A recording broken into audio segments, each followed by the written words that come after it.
Hello and welcome to the Pickup WNBA podcast. I'm your host, Catherine Eicher. And I'm your other host, Freddie Rivas. What's up? What's good, everybody? Hey, I know what's one thing that's kind of good. Social media, in some ways, actually, you know what? No, it's not. More than kind of good. Yeah, Can we just say? But it's a necessity in what we do. So please follow us on all of our accounts at the Pickup WNBA podcast, and tell people you love about the show. Also, give us some love on Apple or Spotify or whatever's within like a click's distance. That would be pretty sweet.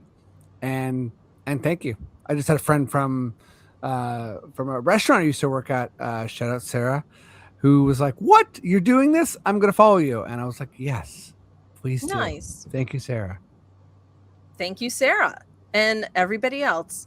Well, let's jump into it. Today we have a very special guest. They are a University of Pittsburgh student and have just published a study, a very amazing, well-written, comprehensive study about the WNBA, ESPN, how the league is covered, and the racism that happens within it. So we're going to have a really fun and engaging conversation about that today. So please welcome Zoe Zanis. Yay. Hi, Zoe. Hi. How are you? I'm good. Thank you so much for having me today.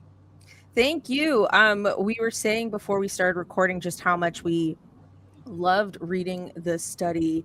Like I said, it's very comprehensive, really well written, really covers a lot. You focus specifically on the 2024 WNBA playoffs. I guess that was like a solid like microcosm for you to focus on for the sake of the study. So at first, just tell us a bit about yourself and what inspired you to write this. Yeah, sure. So I'm a PhD student in the communication department at the University of Pittsburgh, and I'm also a really big women's sports fan and sports fan in general. So what really inspired me to do this research was that I was watching. I was watching the playoffs in 2024. I was watching the whole season. I was very closely following a lot of different media, a lot of the narratives that were going around. And there was this moment that sort of exploded surrounding an incident with Deishnae Carrington and Caitlin Clark. There was like a scuffle. There was an incidental eye poke. And this blew up on social media to the point where, and we're having a very similar issue happen right now. Right, with Alyssa Thomas. I was just thinking, I'm glad you brought that up. It's very similar, and there's so much in common, and I've just like seen people on social media refer back to this instance as sort of like when something similar happened. And there was this moment, it blew up on social media. Deishnae Carrington received a lot of death threats, racial harassment, and the media commentary was really interesting in terms of what we see. Like there are right-wing media outlets that have an agenda and that come to the table and use the WNBA specifically as a means to further racist narratives. And then there's a bunch of other people who just kind of want to cover the space. And then there's some big heavy hitters like an ESPN, like a Sports Illustrated. So those like central mainstream people. And what I noticed in their coverage was this real embrace of trolls, fans, conversations about what's going on online in a way that makes a student who's studying the media really confused. Because what you learn in school traditionally is that what the media does is this sort of framing where they tell you the story, they include some things, and they exclude other things. Mm-hmm. And through this, showing you one thing repeatedly, they tell us a narrative. it was really interesting to hear media personalities outright say things like the trolls control the narrative. Um, Mm. that statement, I think like Stephanie White said it originally, but there was a lot of people like on ESPN who would say things along the lines of like the trolls are framing the narrative, which is it catches someone who's thinking about that a lot by surprise because it doesn't make sense. Because when you say someone else is framing the narrative, when you're actively saying this person is doing this, like that was a choice to make that person the framer of the narrative. It's an interesting sort of absorption of what's going on with media theory and what's going on in the outside world, and using it and negotiating it in a way that I think is negative, because it makes invisible the entertainment company that's profiting off of talking about these things. Right. Right, because you talk about ESPN sort of posing itself as being neutral, but when they say the troll is controlling the narrative, they're essentially giving that point of view the platform. Exactly. Right, because it's like you're ESPN, you're literally the one who's supposed to create the narratives, or at least give us narratives from a neutral place, and then there can be debate. But that isn't always happening. And when it's framed like that to us, then we end up, we as fans absorb it from this biased and at times racialized place. Yes, exactly. It also does a sort of interesting thing in that, like, um, when when the media or the like when Stephen A. Smith tells you that the audience demanded a racial rivalry, Mm-hmm. when they like he's saying you you caused me to talk about this, and there's a world in which that makes sense, because you say, well, there's a lot on social media that I'm seeing, so I have to talk about it. But there's like always a choice, and what you see on social media is always a curated landscape fed by an algorithm that's meant to get more sensational. um, and so incorporating it is something that is like impossible not to do, but something that you have to do with the grain of salt that the platform wants it to be as crazy as possible. Mm-hmm. Right. Can I ask, like, when in deciding to do something like this, noticing these narratives and with your media background and communications background, sort of seeing it on a more granular level, when you start to conceptualize this and think about writing what you wrote, um, do you kind of have to start by making a couple chops? Like, do you look at, say, the right wing, or like very like bad faith actors in this, and kind of just move them to the side? Like, I can't even deal with you, you're too obvious. So what I do need to deal with is the folks who are presenting themselves as neutral. Like, that's how I'm going to highlight this point. Essentially, that is what I did. I so there's it makes sense to look at ESPN because they are one of the biggest hitters, and they're like, in terms of views and in terms of like who's actually broadcasting the WNBA, they've got, in 2024 they've got the most broadcast rights, they've got the most sort of like say in how the WNBA is going to be narrated. um, but they're like Outkick. They do not make sense as an outlet to look at because they have a actual like conservative point of view where the goal is simply to actually make sports like the WNBA, or like running into places where they make ideological political statements. That's the goal of some networks. And for me, it doesn't make sense to focus on them because that's their goal. Right. Versus, That's their prerogative. So yeah, you're that's like, their prerogative. like we know what Fox is up to. So like, Yeah, what are we doing? exactly. Right. In this study, you talk about co-framing as a concept, and I loved reading about this. So, for our Mm-hmm. listeners, can you describe to us what co-framing is? Sure.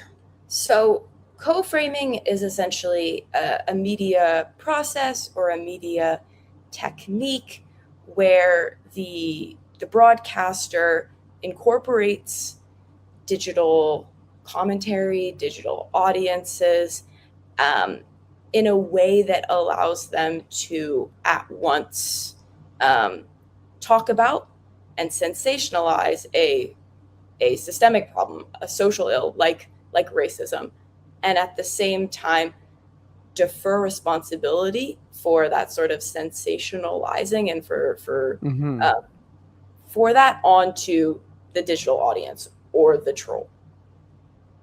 Right. So Um, they take that and then they give it a platform, but they don't take responsibility for giving Yes, it that said platform. exactly. It's the big part of co-framing and why it's really frustrating is it makes the digital audience seem like the author of the story that the media is telling. Hmm. which would explain like a feeling, like I'll just speak for myself, like a feeling of I can't tell you how many times on this podcast I've said to Catherine, to other guests, that it feels really, really hard to have a nuanced conversation about Caitlin Clark and her impact on the league. And part of that is this constant you feel like as a fan, as a a podcaster, as someone who's really consuming a lot of WNBA content, you're sort of having to defend the history of the league from an author you can't even really recognize. It's sort of like, wait, so you're not a troll, the person I'm speaking to, but like you're kind of parroting these these these troll points that have been said by, I guess, initially a real troll, and then like Stephen A. Smith, which is he also a troll? Like, do you know what I mean? Like, Kind Yeah, of, yeah. yeah, I mean, I think like, that sorry, I don't know if I'm, no, I just yeah. wanted to jump in and say, like, I think that's because there's so many new WNBA fans, right? That like they almost don't even know the extent in which they are consuming a troll perspective. You know what I mean? I feel like they think like that is the perspective. Or I would you say you can disagree with me, Freddie? no no I no. feel like I mean, like that's No, kind that's of what fair. you're saying. the one thing I'd add here is like troll is such an ambiguous and like throw around word. So like Stephen A. Smith is a troll. Totally. He's someone who like goes out and says things that Like are he's audacious. inflaming. Yeah, like he's a troll. And that's one of the things that's really frustrating about the word because you can just throw it onto anyone and anything Mm, and make it seem um, like uh, it's not coming from somewhere real. And a lot of the times when we use that like terminology trolls, one of the things that I hear people do is sort of talk about um, the trolling as if it's this sort of like toxic e-waste that exists in an external place, mm. doesn't reflect actual culture. I would say something of the opposite, and that like whether trolls are real or not real, in terms of like if they're a technology or if they're a human, a lot of the times what they're amplifying is something that is existent in our culture and probably also promoted and um, like taught to them as something that they think is right. Like they think that because they've been told that that's how things are. Right. So there's almost this approach of like, well, this is the way it is, and I don't really identify as someone who's taking tropes from systemic racism and like plugging it back into a new platform, but that is in fact what I am doing. Yeah. Yeah, I mean, there's also, like a Stephen A. Smith, where we have the human trolls who, like, may or may not actually feel that way, but it's their job to take a position, right? So it's like they're kind of trolling because it's like their job on the debate show, but that might not even be how they really feel. So there's also that side to it as well. Can I ask? So with co-framing, just I guess for my own understanding and for anyone that's listening, there when I hear the word co, I sort of think like equal parts, and maybe that's not the right way to think about that word, but I would imagine ESPN or these like bigger networks should be more accountable, or I guess, or should we be? Should it also be like, no, it's actually we have to hold the algorithms of social media equally accountable. Yeah, you're bringing up something that yes, I think you need to hold the algorithms and someone accountable. It's really interesting to hear. It's really interesting to listen to a lot of media and hear repeatedly something along the lines of, it's really bad out there on social media. I am interested in exactly what their social media looks like versus what my social media looks like versus what somebody else's social media looks like. Because the majority of the stuff that I'm hearing about Alyssa Thomas is from the media. It's not from X or like Instagram or TikTok. Like the way that my social media accounts are curated and my media listening practices, I'm not actually getting any of the negative stuff, but they're telling me it's out there, so I have to assume it is, and it must be, because they're talking about it. But like, there are some people who can't see it because of the way that their social media algorithm is situated, and there's some people who are probably just seeing it, and that's a stark like reality check that we need to understand, that like what's out there in social media is not out there for everyone equally. Is it?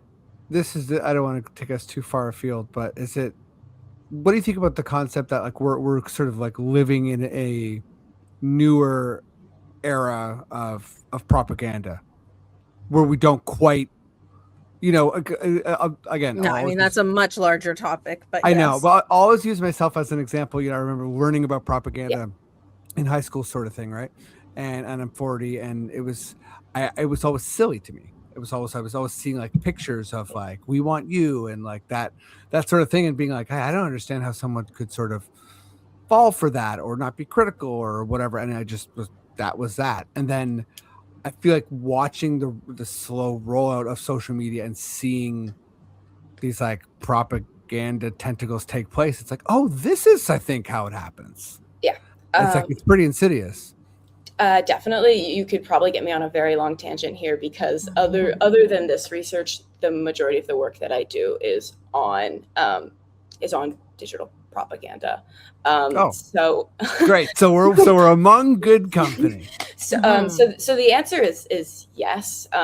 If you're thinking like more strictly about electoral politics, which I don't think you're doing, like just generally, like social media is a space where propaganda is rampant, and it is in the form of often like technologies like bots, or sock puppet accounts, so accounts that exist but are run by a bunch of people to say specific things, and also by influencers who are paid by different groups to say different things.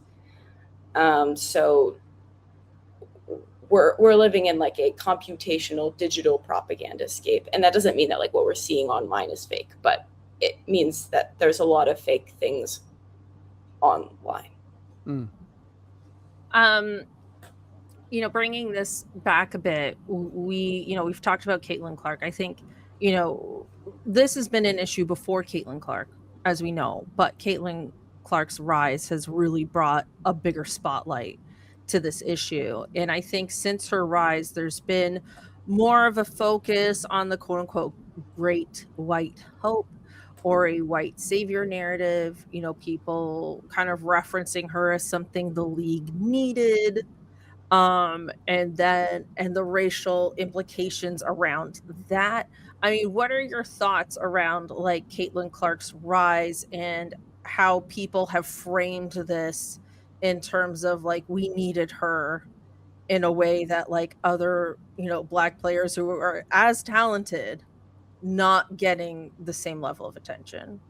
Yeah, I think one thing to think about when we think about Caitlin Clark's meteoric rise is the way that it is manufactured by the media. So like the Caitlin Clark effect is a term come up with by the media. Like the way Mhm. that she rises and she becomes popular is because like she's a great player.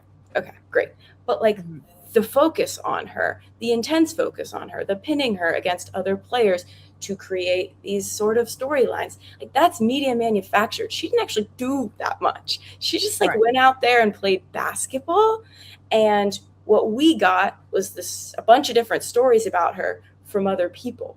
And so when you think about it that way, the first thing that it does is it makes you think about how Caitlin Clark herself is like sort of an actor that's not detached from this, but is detached from like the mega media picture of Caitlin Clark. Mhm. Um, and you realize that she's not doing anything other than playing basketball very well. And the great white hope sort of thing is a narrative that is made by the people surrounding the league and making the league into a story. Right, because like when you look at it, like at the landscape today, and has been the case since 2024, is like really like Asia Wilson is the best female player on earth and has been for some time. And I think there's a lot of love for Asia Wilson, right, across the board. She has her own shoe, all of that. But the media doesn't necessarily paint her to the level of stardom that they do Caitlin Clark. Now, Caitlin Clark is a great player. We all know this. And she could go on to have one of the better careers of W history. But as of right now, looking at it today, Asia Wilson is the best player in the league. So, why do you think, aside from the obvious, why do you think maybe the league doesn't give Asia Wilson the same level of platform that they give Caitlin Clark? I think the main reason is Caitlin Clark makes everybody money when you talk about her. Um, and everybody's everybody's got an opinion, and there's controversy, which makes more people Right. talk The and which controversy adds to makes it for more money. sure. um yeah, it's 100% that. I also wonder too with the Great White Hope is something I was always like. I'm a big NBA fan. I've always been obsessed with this concept, and I think about the parallels of Larry Bird and Caitlin Clark, and there's a bunch of like obvious stuff. There's the Indiana thing, but there's also like they're both very stoic and quiet, and I wonder if that kind of like is the perfect palette to design these narratives, Mm. because when you have a Paige Beckers who's outspoken from the jump about her value system, it doesn't really I feel like it's difficult to sort of say to kind of like to pin her against whomever, right? So it's sort of like if she gets a hip check from Kennedy Carter, it's sort of like, oh well, like she's not going along. And I think I want to be careful here because even just catching myself, like I don't know if it's fair to say that Caitlin's going along. I think she's sort of her own person doing her own thing, and we want her to speak out more. But I think that's different than someone who's like, oh, sorry if I'm going in circles here, but like, is would you consider her part of the framing at all, or is she? You know what I'm saying? Like, is she belong? Personally, what she's doing, like, not so. I think she's in an impossible position. Um, at Yeah, at so this so do I, to be at honest. this point, I think she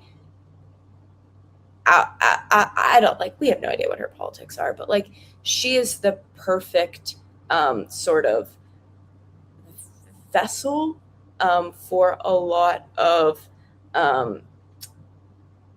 a lot of racism and a lot of people who want to use a sort of great white hope narrative um, to to like overtly be racist. And I have had conversations with like very conservative people, and when I talk to them about that I study sports media and that I'm interested in the WNBA, they'll say things repeatedly like, "Oh, I know Caitlin Clark and Sophie Cunningham," and it's like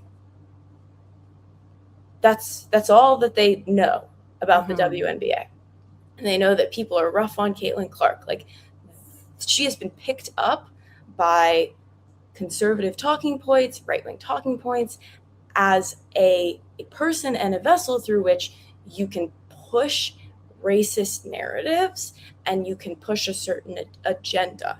And that is so complicated for her to do anything, because if she comes out and says, like, I don't agree with this, like, there's a lot going on there that, like, she's got like deals with State Farm, she's got deals with everyone. Like making a statement on politics is not in her financial benefit, but it could be in a great many like social benefits. So I think it's in a possible position, and I don't think she's doing much. I think she is solely being used by other people for other things. Yeah. I mean, there's just so much here. I wrote down something that you said I really enjoyed, and I wanted to ask you about it. You said, taken together, these findings point toward the need for greater scrutiny of how neutrality, participation, and responsibility are rhetorically negotiated in contemporary sports media. And I was hoping you might elaborate on like rhetoric negotiation. Like what does that look like? And more specifically, I think as viewers, I think most listeners of this podcast are like, we try to operate with a critical lens, and it really seems like you're someone who can sort of spot this quickly. So for others who might not have that background, what are some flags, or like how do we spot this and kind of like notice it? Yeah. As the starting point, I think one thing that I've noticed from sort of listening to different podcasts, watching media right now that's sort of handling the situation versus what we were seeing more in 2024 is less of this. We are a neutral conduit. We are just here to watch the game happen. I think when you hear an entertainment company or a media company saying something like, we're just here to watch the game, like, it's just not true. Like, so that's a red flag when that's a red flag. Money making organization is like, just call it like I see it. It's like, no, you don't. Like, we're here for the game. I call it like I see it. Like, it. Maybe they think that somewhere, but like, these are companies that their whole job is to turn a game into a story that we can consume and relate to. That's their job. Their job is not to just let the game play. If they did, they wouldn't talk. Right. And it would sell less, and it would be boring, and I think like we don't, I say we, the royal we, but we're kind of like not taught to consume like the things that are not sensational. We're not. Yeah. Right. Yeah, exactly. And the thing with the thing that I think would be the most positive is to be outright about that. Like more transparent. Yeah. I like honestly say something along the lines of like, we're here to tell the stories of the WNBA, and we think it's really important that we talk about some social issues because we think it's important, not because somebody else told us to. We think it's important to talk about racism because it's a real problem. We think it's important to talk about sexism or misogyny or people getting racially harassed because it's a real problem, um, not because like not because it's going on social media. And the W has always inherently been political, right? Because we're women, because it's predominantly Black women, because there's a lot of queer women. It's like, it's just always been a political space. And it's kind of been like whether people want it to be or not. But we've had outspokenness with various issues. Like we've been following the league since 2020, and there's been all kinds of different things that people have spoken up about. And I think, because of the Caitlin Clark effect, we have a lot more racism, racist fans being put to the forefront. But ultimately, like, I think it's good that we're having these kinds of conversations, because I think we need to, as fans, put this into greater context and realize what we're really doing and what we're really saying when we're out there. With that being said, I wanted to ask you, with all of this being said, as fans, what do you think we could do to help with this issue overall, in terms of like our engagement on social media, our engagement with the sport itself, our engagement with players themselves? A lot of players are active on social media, see their posts, see their DMs. Like, I mean, aside from just being like, hey, don't be a racist asshole, I think a lot of our listeners are good people and want to do the right thing. So it's like, what would you recommend from us? Yeah, and I think the majority of people who are like active WNBA fans are great people. Like these digital audiences, like I genuinely don't know who they are or where they are Mhm. or where they're coming from. I think most people who love the WNBA, and I think the best sort of engagement is positive engagement. So like I think like there's they say like flood the zone with shit. That's how you get stuff to. That's an American thing. Mhm. That's how you get stuff to. that's how you That's get so stuff. funny. That's how you get stuff to stick. Like flood the zone with positivity. Mm. I think there's so many great players. There's so many great people. There's so many great things to be excited about and talking about. That doesn't mean don't talk about the other stuff. It means we have to have those conversations and we have to be celebratory of all other stuff. So radical positivity, not in the toxic way, but in the way of like, let's just be nice as much Yeah. as possible. Um, and I think we're all sort of in a tough situation with the inherent politicalness of everything, but of the league in particular. Like Hmm. it is unfortunate that just because like it is unfortunate that every time a black woman stands up and speaks that it has to be political. Like that's Mm. like Yeah, this is what I'm saying. like that is an unfair burden. Um, Hmm. and so like, I think we have to acknowledge the political realm. We have to acknowledge that some people are actively using this space to make political arguments. And then we have to celebrate, be happy, and try our best. Yeah, like one thing I struggle with, I mean, this applies to the W, but it could apply to things outside of this, is that like when you see negativity online, and sometimes Hmm. things will really get to you, right? Like sometimes things will really, not to overuse the word trigger, but like, you know what I mean? Like sometimes things will just get to you and you want to respond. But the thing with responding is that like you just give it noise, you give it any kind of attention, and that's like all they ever really wanted. But at the same time, you don't want to ignore it because you don't want to like pretend it isn't there. And I've Yeah. always found a difficulty trying to find the line between those two things. Like what do We you talk make about it of all the that? time. Right. Yeah, like, cuz like as a stand-up, for example, like I saw a guy on stage doing like really like white supremacist stuff, and I was like, you can't use this platform for hate speech. Like that's not what stand-up comedy is. But because I called him out, he felt emboldened by that and just like kept doing it. And it's just like so icky. and I don't know where to find that line. Yeah, it's it's an impossible position because the whole point of trolling is to get a response, Mm-hmm. feed off of responses. That's what they want. So there's power in not responding. But when the noise gets so loud, you have to say something. Mm-hmm. Yeah.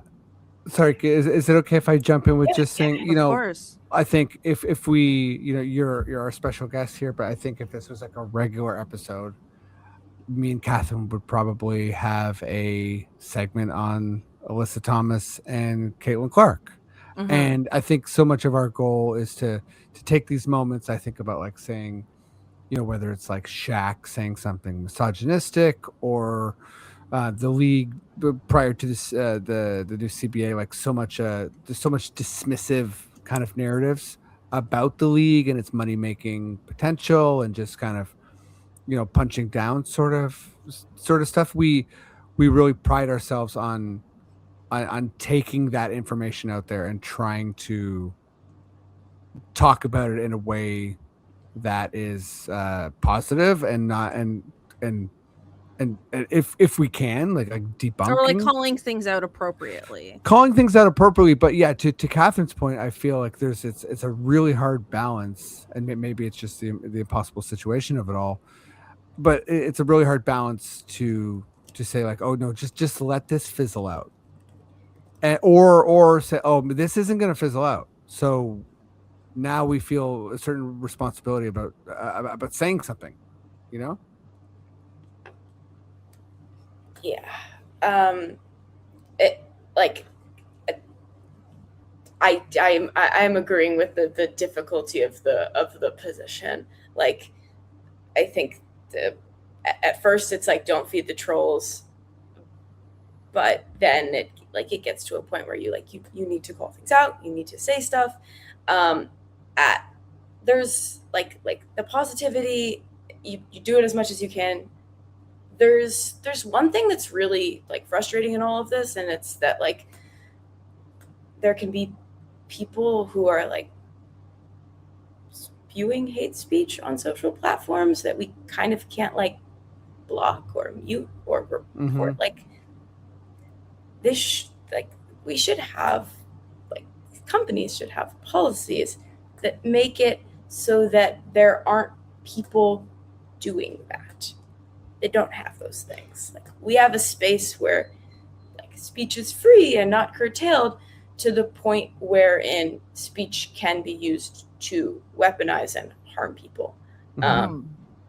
And because we don't have the sort of like honestly, like, we work in a digital workplace, like we work on social media, we live on the internet, like we don't have protection on the internet in No, the same not way at that we all. would in a workplace. Like, there's some fundamental rules of the road in these spaces, like that don't exist in our real life, because like of course the decorum's not there, but also like there's no policy if they're violent against you in social media, only in real life. And it's a problem that personal individuals have a lot of trouble attending to, because it's a problem that needs like a technology system solution.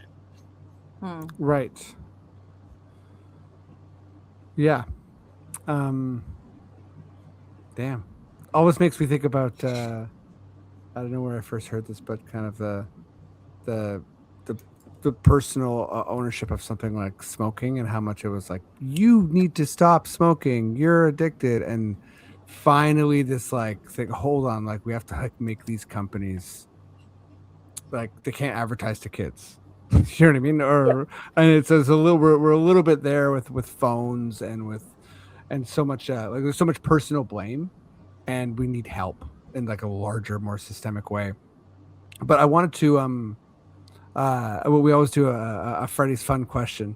Is it So Freddy's fun question time? I think it is Freddy's fun question time. Let's go. So I thought it'd be fun to imagine speak like two players in an unfiltered, it's like we get to just sort of like bust into ESPN and we're like, all right, we're giving these two players a platform to say whatever, Unfiltered. unfiltered platform. So I'm kind of curious what our angles will be here. Catherine, I don't know if you want to start. Like who are two players you'd like to give an unfiltered platform to and why? There's a few. I think we gotta shout out our stud bud girlies, Yeah, stud buds right? for sure. I That's think the we obvious gotta. answer. I think we gotta They're shout sort of out. already there though. Like, They're already kind of already there. Another duo that's already there is our unsupervised girlies. They have a great show. And then they're okay. This player I talk about her too often, but like I, I really want to see Diana Taurasi do more media. Like I just think like Taurasi was the outspoken player, and I can't. But like to me, like I mean, I hate to do an NBA equivalent, but like she could be like the Charles Barkley for WNBA media coverage, and it's like I feel like she would be so unhinged. someone needs to pull up the Brinks truck to Tarasi's house and make that happen. Like I just feel like she would be perfect at it. And I think she could toe that line and get away with all of it, truly. As my puppy says hello. For those who watch on YouTube. So Diana, and who's paired with Diana? I mean, Like you need someone to sort of Sue like, Bird is an obvious, but like I would pair her. Tarasi did this video golfing with Paige Beckers, and they actually made like a really fun duo together. So I think like that could be fun too, because you have like the different generations and all that there. Yeah, I've named a few. I like that Cynthia Cooper's doing more media now. Cheryl Swoops could do more media. Yeah, there it is. I've named a bunch. Okay. How about you, Zoe? Okay, when I was originally thinking of this question, I thought the stud buds were the obvious answer. For sure. I think on outside of them, I think Asia's really funny. Mhm.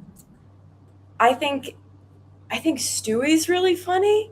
I don't know if them together would be the most. Well, they're friends in real life. Yeah, so maybe I also think Paige is hilarious. I think the Paige Taurasi matchup could be good. Let's see. I think Kelsey Plum is really funny. I don't have a duo here though. I've just got people. That's fine. It doesn't have to be a duo. This is who I want to have an unfiltered podcast on ESPN. That's fine. That's what we do. Let me throw out. I want to shout out our Tempo fans, just because we get to cover them and see them, and they're just really big personalities. I would love to see Brittany Sykes and Temi Fagbenle. I think like Temi really has this like global. I mean, you got to throw Marina Mabry in there, no? With outspokenness? Come on. Well, yeah, for outspokenness, but Temi really is sort of like always political and like not afraid to say like, like to speak on really impactful things. So I think I would personally love that. Like part of what drew me to the W is like outspoken political conversation. And I think Brittany would be hilarious the whole time. I was also going to say Stewie and Fee, just because I feel like I like the unrivaled connection. I know that they work together a lot. They're both sort of like really high level. But I mean, Fee, like unfiltered, we know what Fee's capable of. Exactly. If she wants to be. So yeah, great pick. What about Kathy Engelbert and Adam Silver? Perhaps they deserve more attention. Be a fly on that wall. Did you hear how much she got booed? Like, were you watching the Commissioner's Cup? Like that trophy presentation? Whew, she got it. Damn. Yeah. Like even the players were like, whoa. Like they were like hiding their facial expressions, like, oh my God, she's getting ripped here. But it's not a surprise to me. I don't know if it was a surprise to them, but not a surprise to me based on how the last year Yeah. has gone. But nonetheless, uh, she can try to redeem herself at any time. Hire us, Engelbert. Yeah. We can help We you. always say this, Engelbert, Hire hire us. us. And honestly, hire Zoe because like I Yeah, think you like, could use us. yeah, Okay, well, let's wrap it up there. Zoe, thank you so much for joining us. This is such a pleasure to talk to you and get really in depth on this very important subject. Can you let everybody know where they can find your study if they want to read it in full? Sure. Honestly, look up co-framing the 2024 WNBA playoffs. It's open access on television and new media. Um, you might be able to find it if you just look up my name. There's not that many of me. Yeah, and we'll have a link to it in the description, so look out for that as well. Zoe, thank you again. Where can people find you on the internet? Do you want people to find you on the internet? I mean, maybe. I probably depending on what your agenda is. depending on what your agenda is. Honestly, probably not. Yeah, that's fine. We want people to find the study. The study that- is what's that's such most important. a healthy Yeah, approach. probably not. I love that. Yeah, I think you're our first guest who's like, yeah, Don't find me. No. Yeah, Like, literally leave me first. alone, would you? You know what? You're one of one, and that's important. Okay, so we'll wrap it up there. Thank you everyone so much for listening and tuning in. Appreciate you so much. Let us know your thoughts. We want to hear from you about any and all of this conversation. Truly, we'd love to hear from you. Thank you again. Follow us, subscribe, tell your friends, leave a positive review, all of that good stuff. It means a lot, really helps the show grow. Thanks again, and we'll catch you next time.